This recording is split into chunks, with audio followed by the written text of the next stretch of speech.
from the material, then you developed the screenplay, or how did that work? Did you bring your visual sensibility to it as you evolved it from the source material? Yeah.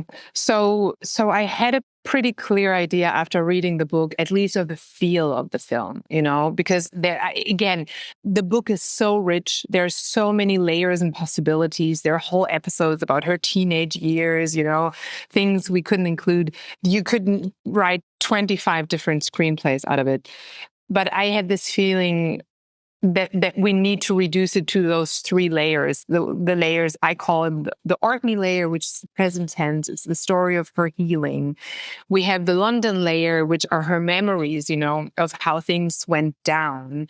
At first, she idealizes London. It's where she wants to go back, but the more she comes to terms with her past, the more we see the reality of what happened and how she messed things up. But I also wanted to include the nerd layer because Amy's book is super nerdy. It's a woman who writes about her recovery, but then she spends half a page writing about the physiological process of how waves break.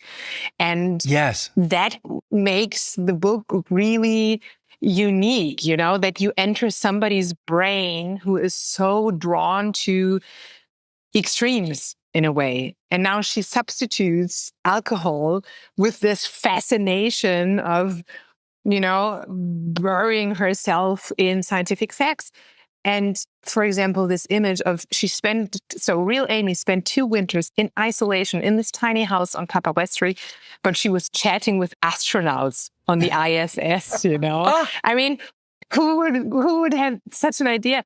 It was for me such a beautiful and weird image of loneliness and seeking connection. You go into the absolute isolation and then you chat to astronauts. So that's what I pitched them. I pitched those 3 layers. I said, if we want to do it, we have to have Orkney, London, and the nerd layer that kind of reflects on where she is, but also takes us on this other level of journey into the place, into history, into something more than, oh my God, drinking is so bad.